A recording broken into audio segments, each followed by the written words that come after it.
Good morning, boys and girls. We are going to continue in Reader's Workshop today with Session 8. Authors use precise words. Readers, I'm going to tell you two stories. I want you to tell me which story gives you a clearer picture. Story 1 or Story 2. Are you ready? Close your eyes and picture this.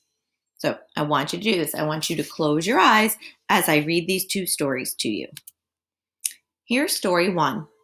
You are at a park. It is a nice day. You're playing with your friend. You get hungry. The two of you eat ice cream. Okay, open your eyes. Did you picture that story? Could you see it clearly? Now I'm going to read Story 2. I want you to listen to see if this story gives a clearer picture or a less clear picture. So close your eyes again and get ready for Story 2. You're at a water park. The sun is shining so brightly that you are dripping with sweat. You and your friend are sitting on the top of the biggest water slide in the whole park. All of a sudden, the two of you swoosh down the curvy tunnel until you make an enormous splash into the pool. Cowabunga! You both scream. Then you hear your stomach growling. It's time for a snack, you say as you pull your friend's arm and head to the ice cream stand. The two of you sit down to share a triple chocolate ice cream sundae with whipped cream and a cherry on top. Before you know it, there's chocolate ice cream all over your face. Yum! All right, open your eyes again. So, which story had a clearer picture? Story 1 or Story 2? Take a moment to think about it, and then we're going to move on, and I will give you the answer.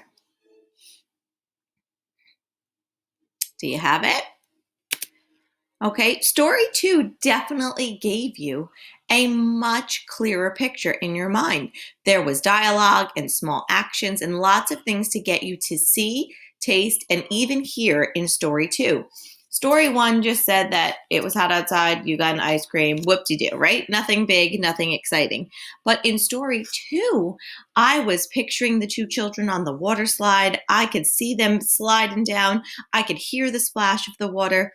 And I could see the chocolate all over their face because it was such a hot day eating that chocolate ice cream sundae. Okay, so there's more information in Story 2 and more detail to give you a much clearer picture in your mind.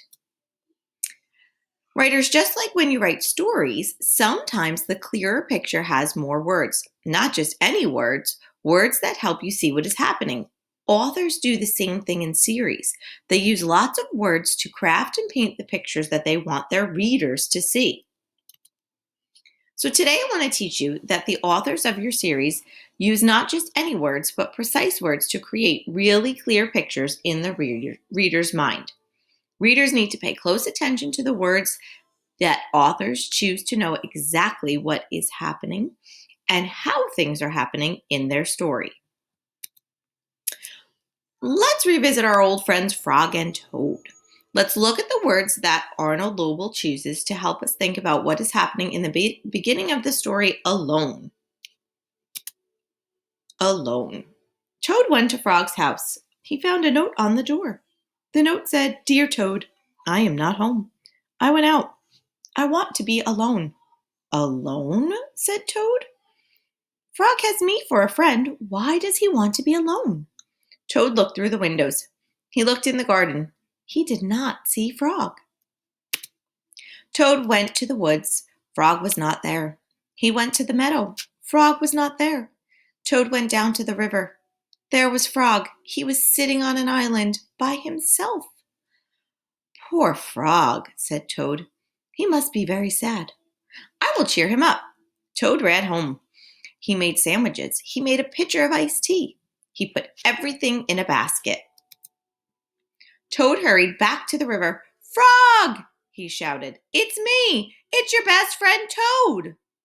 Frog was too far away to hear. Toad took off his jacket and waved it like a flag.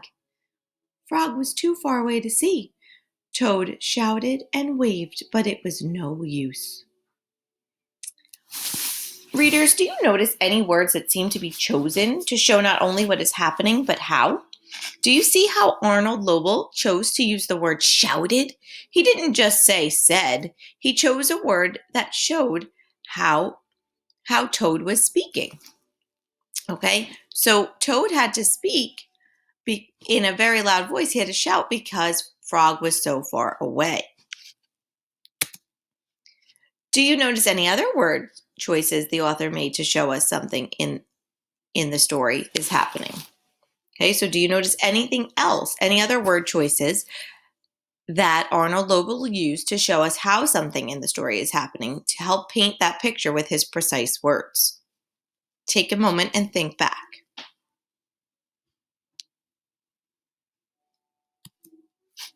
The author used waved like a flag to tell us how Toad was waving his jacket. This shows us how frantic Toad is acting. This shows that Toad is desperate and wants Frog's attention. Okay, so he's not just holding up his jacket, being like, Frog, where are you? He's shouting and he's waving his jacket like a flag in the breeze. And it's trying to show us how frantic and how worried Toad is about his dear friend Frog. Let's try this again with another passage. If you remember, before we left, we read The Pudding Like a Night on the Sea from the story Julian tells. Do you remember this passage, when the father makes the pudding? Let's think about the words the author chooses to use here. Then he took a knife and sliced 5 lemons in half. He squeezed the first one. Juice squirted in my eye. Stand back, he said, and squeezed again. The seeds flew out on the floor. Pick up those seeds, Huey, he said. Wow, the words Anne Cameron chose to write here really show what is happening. Notice he doesn't cut or chop, he sliced. Can you see him doing that? Can you see him holding the lemon and making those nice slices, those nice circles to make the pudding for Mom? I can see it. Do you see how precise words help show not just what happened, but precisely how?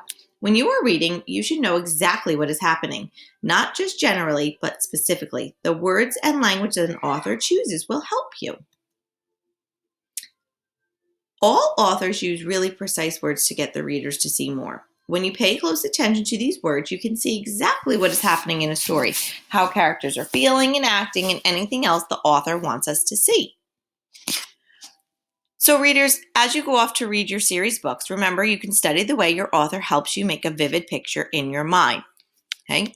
If you remember, this is what we did last week. We noticed how the author helps us make a vivid picture in our mind, how the author used words to paint that picture. Now today we're going to focus on the precise words to better understand the story. You can also pay attention to the author's precise words, using them to help you better understand what's going on in your book. This will give you a lot to share. Let's get started right here and now. Open your book and start reading. When you notice precise words, pause and think, what is the author showing me in this part? Boys and girls, you may post it, what the author is showing in this part. You may find your precise words, post it, and then describe what the author is trying to show you there. Enjoy your books, and I can't wait to see your post-it. Great job today.